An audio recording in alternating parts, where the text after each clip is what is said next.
pakar virus, dokter. Tadi yang saya katakan, benarkah virus ini bisa bertahan di udara selama 3 jam? Asumsi bahwa dia bisa bertahan di udara dan ngambang-ngambang di mana-mana selama 3 jam, itu sama sekali salah. Oke. Virus itu perlu media untuk bisa bertahan hidup ya. Karena virus itu tidak akan bisa memperbanyak diri di luar tubuh. Kalau masuk ke dalam tubuh, baru nanti bisa memperbanyak diri jadi banyak gitu. Kalau di luar dia tidak bisa, tapi dia perlu media. Nah, medianya yang paling cocok buat virus COVID-19 itu apa? Adalah di droplet. Droplet itu butiran-butiran air yang keluar pada saat ada seseorang yang terinfeksi, kemudian dia bersin dan menyembur. Nah, berarti dia hanya bisa hidup di dropletnya itu. Dan droplet itu akan menyebar dalam jarak ya sebatas radius itu aja 1–1,5 meter. Kalau dia ada di 2 meter, ya dia tidak. Itu sebabnya konsep awal kenapa kita harus memberi jarak. Kenapa? Kontak dekat ya. Iya, supaya kalau misalnya ada yang sakit terus kemudian bersin, tidak nular ke orang yang di dekatnya, kan gitu. Nah, yang lain lagi, kalau kita mau supaya lebih aman lagi, nah yang sakit ya sebaiknya nggak usah main-main keluar, di rumah saja, terus minum vitamin, disehatkan. Nanti kalau udah sembuh baru keluar. Kenapa? Supaya bisa meningkatkan kekebalannya di rumah dan juga tidak membahayakan orang lain. Baik, soal penularan virus ini, itu apa saja yang bisa ditularkan dalam arti, apakah kita ketika kena virus di tangan lalu memegang mata, hidung atau rambut begitu, Dok? Sekali lagi, virus selalu butuh media untuk bertahan hidup. Semakin dingin, semakin basah, makin gelap, dia bisa bertahan hidup semakin lama. Di droplet itu basah.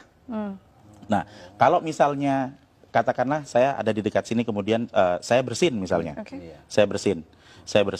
Nah, droplet yang ada di situ, kalau misalnya nanti kena di baju, nah dia akan bertahan juga di baju lama. Nempel. Iya, lah terus pas pada saat kita buka baju, terus nanti kena hidung kita, ya akan masuk ke dalam. Tapi seberapa lama dia bisa bertahan di situ tergantung kondisi lingkungan. Semakin terang, semakin kering, semakin panas, dia juga nggak akan bisa bertahan hidup lama. Jadi sebenarnya virus ini punya kelemahan banyak sekali. Jadi dia hanya bisa bertahan di droplet. Kalau misalnya ada yang bilang, misalnya kan kalau misalnya dia ditaruh di meja yang dingin gitu, bertahan 9 hari. Ada hoax seperti itu. Itu hoax ya, Dok? Menurut saya hoax. Kenapa? Nah, kalau dia hanya bisa bertahan di dalam droplet. Di dalam droplet itu kalau misalnya dia kondisinya tidak sesuai dengan dia dan terjadi penguapan, kan jadi kering, dia nggak bisa bertahan lama. Jadi droplet ini sesuatu yang cair begitu ya, Dok? Cair, iya. Itu loh, tetesan lendir atau cairan yang ada di situ. Dan kalau misalnya kita bersin di satu lokasi, atau di meja misalnya, kemudian kita langsung dibersihkan dengan desinfektan, dibersihkan dengan sabun, dibersihkan dengan pembersih lantai atau apa, itu dilap gitu, dalam waktu 3 menit sudah hancur. Jadi virus ini gampang hancur dengan pelarut lemak, dengan sabun, dengan deterjen dan macam-macam, termasuk kalau nempel di baju kita terus langsung masukin mesin cuci, itu virusnya hancur. Kelemahannya seperti itu. Nah, kelebihannya nyebarnya cepat. Jadi sebenarnya kita bisa tahu kelemahan dan kekuatan virusnya dengan jelas supaya kita bisa ngatasi. Kita harus tahu dulu kalau kita mau bertempur, kita kan harus tahu dulu musuhnya. Kalau kita tidak tahu musuh kita apa, yang terjadi apa? Kita cuma ketakutan aja. Wah, nanti kena, saya sekarang kena, besok mati, ya enggak lah. Kalau dari segi virusnya atau ya faktor dia bisa tumbuh begitu, apakah benda yang dia hinggapi begitu ya, Dok, ya, itu mempengaruhi juga si virus ini bertahan hidup begitu, seperti di plastik berbeda dengan di kayu mungkin? Iya, semakin dingin dia bisa bertahan hidup semakin lama. Tapi permasalahannya di sini adalah bukan seberapa lama dia bisa ada di situ, seberapa ingin kita dia hidup. Seberapa kita ingin supaya virus itu tetap hidup. Kalau kita pengen virus itu cepat mati supaya nggak nular, ya kalau misalnya kita tahu mejanya kotor ya dibersihin aja, disemprot dibersihin. Ada yang bersihin misalnya ya cepat-cepat disemprot dibersihin. Semakin kita diamkan paparan virus yang ada di situ, ya dia akan bertahan semakin lama. Tapi kalau misalnya kita bisa punya kesadaran sendiri untuk mulai dengan pola hidup bersih, setiap ada sebaran di situ ya kita semprot bersih, simpel kok itu, enggak terlalu sulit, cuma diusap aja seperti itu. Nah, maka kita akan sangat membantu untuk mengurangi sebaran virus. Baik, itu juga berlaku untuk batuk begitu ya, Dok, ya? Iya, betul. Dan kalau tetap mata nggak mungkin ya dok ya bisa Enggak, jadi. enggak, sama sekali tidak mungkin. Apalagi hanya pikiran. Iya, hanya kalau tetap pikiran. mata ntar jatuhnya ke hati ya dok ya.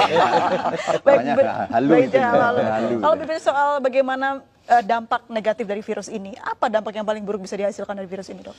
Jadi kita akan kembali lagi ke sifat virus. Virus ini pertama, cepat menyebar. Jadi dia akan sangat mudah beradaptasi, bisa menempel di saluran pernafasan manusia. Yang kedua, fatality rate-nya tidak besar.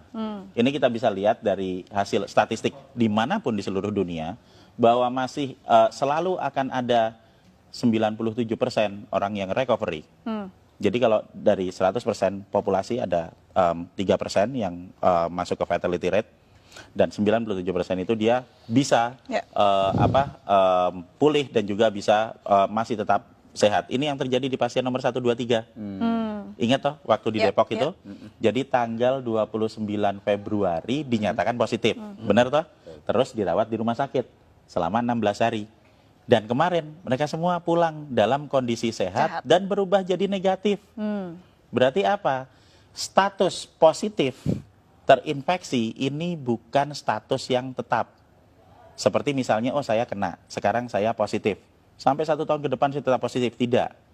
Itu akan berubah seiring dengan peningkatan Kembalinya imun. kekebalan tubuh. Oke. Jadi kalau hari pertama saya terinfeksi, saya akan positif. Hari ke-7 saya masih tetap positif. Tapi nanti di hari ke-10, pada saat antibodi saya mulai naik di 7 hari pasca infeksi, di hari ke-10 antibodinya banyak, kita akan berubah jadi negatif. Oke. Puncak produksi antibodi ada di hari ke-14, sehingga di hari ke-14 dia akan habis semua virusnya, dinetralkan oleh antibodi. Itu yang terjadi pada pasien nomor 1, 2, 3. Jadi supaya kita bisa menginduksi pikiran-pikiran positif dan optimistik yang ada di rakyat, kita harus belajar juga melihat, kok ada pasien nomor Yang 1, sembuh 2, gitu 3 ya. sembuh, ini kan udah ada buktinya. Menariknya tadi juga sempat di program di Iya. tayangan kita begitu, pasien 03 ini ternyata tidak ada gejala yang terlalu parah begitu dok, hanya batuk sedikit saja Iya. dan treatmentnya pun hanya diberikan vitamin dan juga obat batuk oleh Betul sekali. dokter. Iya. Nah, kenapa virus ini bisa tidak semua orang terkena paru-paru dok? Nah, jadi kalau kita mau melihat keganasan virusnya, itu kita jangan melihat kita harus kembali ke struktur virusnya ya. Struktur virusnya lagi, sifat virusnya. Virus ini bentuknya tetap, dia akan menyerang ke semua manusia. Oke. Dia tidak berubah. Yang menyebabkan terjadinya perbedaan adalah di manusianya. Ada manusia yang sehat, yang memiliki saluran pernafasan yang sehat, sehingga pada saat terinfeksi, yang akan keluar adalah batuk, ya kan? Kemudian nanti bersin, pilek, kemudian dia demam sampai paling 5 hari. Dan kemudian di hari ke-7 dia akan mengalami recovery. Oke. Dan di hari ke-14 dia full sembuh, persis seperti pasien nomor 1, 2, 3. Tapi untuk orang-orang yang berada di dalam grup dengan resiko tinggi, misalnya yang udah berusia lanjut. Oke. Kalau orang usianya lanjut, kemudian dia nanti akan memiliki pengurangan dalam hal produksi antibodi karena usianya Ini udah lanjut. usia berapa tahun ke atas dok? 60 tahun? Di statistik itu dia ada di usia antara 70 80. Itu di statistik datanya. Terus yang kedua, manusia dengan komplikasi penyakit, diabetik misalnya, atau hipertensi atau stroke gitu kan. Dan yang ketiga adalah manusia yang memiliki riwayat gangguan pernapasan. Oke. Misalnya TBC, misalnya bronkopneumonia, bisa jadi juga asma. Maksudnya adalah saluran pernafasannya sudah mengalami kerusakan Oke. sebelum ditempeli virus, sehingga pada saat ketempelan Lebih gampang, COVID-19 akan lebih parah. Itu yang menyebabkan terjadinya ada angka fatality rate 3%. Baik. Nah, jika kita akan fokus ke 3% ini, berarti kita akan berbicara mengenai grup dengan resiko tinggi, sehingga yang seharusnya lebih diperhatikan adalah yang di grup dengan resiko tinggi ini untuk dapat prioritas ke rumah sakit. Kenapa? Supaya rumah sakitnya nggak penuh, dokternya nggak repot. Jadi nggak ada yang baru pertama kali kena sekarang, baru demam sebentar, terus waduh besok saya mati langsung ke dokter. Nggak seperti itu. Kita mendahulukan grup dengan resiko tinggi, sehingga tidak semuanya harus masuk rumah sakit. Nah, kita harus memberikan edukasi gimana caranya supaya kita bisa melawan virusnya yang ada di luar tubuh, meningkatkan antibodi yang ada di dalam tubuh secara mandiri, supaya kita semua nanti bisa ngatasi virusnya. Pertanyaannya, ketika seorang yang pasien positif sudah sembuh begitu, Ya. akankah dia bisa positif kembali? Ya, Bisa. bisa. Jadi kita berbicara mengenai masalah sebaran virus. Oke. Jadi satu hal yang harus kita pahami dulu, ini imunologi basic adalah bahwa kalau saya pernah kena virus, misalnya saya pernah kena virus COVID-19, nah tubuh saya akan punya data tentang virus ini. Sehingga pada saat nanti saya kena lagi, saya akan kebal. Pertama kali kena, antibodi saya akan keluar dalam waktu 7 hari untuk yang infeksi pertama. Tapi nanti begitu infeksi kedua, saya kena lagi, itu nggak usah nunggu 7 hari karena Oke. sudah ada datanya di sel memori. Saya akan mengeluarkan dalam waktu 24 jam, sehari langsung kebal. Ini prinsip dasar kenapa kita semua harus divaksin. Oke. Jadi kita kasih virusnya dulu, dikenalin, supaya nanti kalau ada lagi, antibodi kita bisa keluar lebih cepat dan lebih banyak. Nah, jadi kalau misalnya saya sudah pernah kena, kemudian saya sembuh dalam waktu 14 hari, saya keluar ke kerumunan. Dan di kerumunan ini ada orang yang sakit, kemudian saya kena lagi. Apakah saya bisa kena? Jawabannya ya, pasti iya. Kalau diambil sampel, apakah itu akan jadi positif? Ya, benar jadi positif. Tapi apakah infeksi kedua itu akan membuat saya sakit? Tidak. Oh, Karena saya sudah punya antibodi. Dan kalau yang pertama tadi, mungkin kita ingat hari pertama positif. Nanti hari ke-7 masih positif. Hari ke-10 bisa jadi negatif. Yang pertama, infeksi pertama. Kalau sudah saya kena lagi, hari pertama positif, nanti hari ketiga bisa positif, hari keempat sudah negatif. Karena antibodinya sudah keluar. Jadi orang yang kena corona ini sudah positif berarti punya antibodi yang besar ya Iya. dok ya ketika sudah sembuh tapi. Betul. Dan dengan memberikan vitamin E dan vitamin C, kita Oke. bisa memproduksi antibodi 2 sampai 3 kali lipat lebih banyak daripada normal. Ini kan berarti kuncinya adalah imunitas. Lalu seperti apa kita menjaga imunitas? Vitamin yang banyak, tidur yang cukup, apalagi dok? Jadi produksi antibodi yang normal itu akan bisa dicapai jika kita dalam kondisi yang fit. Berarti apa? Berarti kita ya makan yang benar, kemudian kita istirahat yang cukup. Karena semakin banyak kita bergadang, semakin banyak kita stres dan panik bahwa kita besok mati, Nah, itu ya.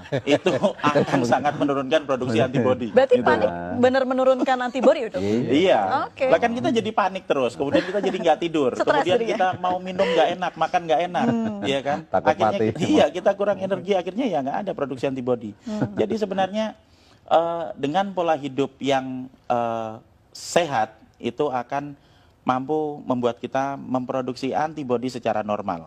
Dan pada saat ada dalam kondisi wabah, jika kita mengkonsumsi vitamin E dan vitamin C, Oke. kita akan memproduksi antibodi bisa 2 sampai 3 kali lipat dari produksi normal. Dan ini akan sangat-sangat membantu pada saat ada kondisi wabah virus. Dan yang paling utama lagi adalah sekali lagi panik dan stres itu tidak akan meningkatkan antibodi kita atau menyebabkan virus yang ada di luar menjadi berkurang. Meningkatkan antibodi dengan berpikir positif, dengan memiliki ilmu pengetahuan yang cukup bahwa sebenarnya virus ini bisa kita hadapi, kemudian konsumsi vitamin dan pola hidup bersih. Oke. Membunuh virus di luar tubuh dengan pola hidup bersih, meningkatkan antibodi di dalam tubuh untuk mengatasi virusnya. Dan tanpa panik, tanpa stres. Tanpa Karena- panik, Nah, tanpa Karena vitaminnya panik nggak akan membawa perubahan apapun. Vitamin E-nya dari alam itu, Prof. Mungkin Apa Iya. saja, ya. Jadi kalau misalnya vitamin E atau vitamin C akan ada banyak di apotek. Mereknya apa? Ya terserah beli aja di sana ada banyak. Kalau misalnya tidak ada, kita bisa menemui banyak vitamin E itu ada di kecambah atau tauge itu, Oke. brokoli. Kemudian ada di daun kelor, itu vitamin E-nya cukup banyak. Sementara vitamin C ya biasa ada di jeruk, ada di tomat, bahkan cabai itu vitamin C-nya cukup tinggi. Jadi jika kita bisa membeli yang dari apotek yang sudah diekstrak itu ya alhamdulillah. Kalau tidak bisa, apa yang ada di alam bisa kita pakai untuk meningkatkan kekebalan kita. Semua orang, semua penduduk bisa meningkatkan produksi antibodi dan semua orang berhak untuk hidup sehat. Kalau obat tradisional yang sudah banyak dilakukan dibuat masyarakat sampai harga jahe naik begitu dok, apakah itu bisa untuk mengebalkan daya tahan tubuh? Jadi yang jamu, kemudian yang empon-empon dan temulawak itu bisa dipakai untuk meningkatkan stamina tubuh kita. Stamina. Ya, jadi kalau stamina tubuh kita lebih fit, kemudian Waduh, kita ya. bisa lebih sehat, produksi antibodinya akan lebih bagus. Tapi tidak secara langsung berpengaruh terhadap virus atau berpengaruh terhadap peningkatan antibodi. Ya. Kalau mau yang langsung berpengaruh terhadap peningkatan antibodi, ya ditambah vitamin. Jadi vitamin E, vitamin C bagus. Vitamin E, vitamin C sambil minum jamu itu tambah bagus lagi. Oke. Iya. Baik, kalau dilihat dari ya mungkin ciri-ciri virusnya, bisa bertahan lama di cuaca apa ini dok? Apakah cuaca di Indonesia yang mulai memasuki musim kemarau bisa membantu gitu? Oke, hampir sebagian besar kuman itu senang dengan tempat dengan 3 syarat, gelap, basah, dan dingin. Semakin basah, semakin gelap, semakin dingin, itu dia akan bisa bertahan hidup semakin lama di situ. Oke. Jadi kita harus menyesuaikan dengan apa namanya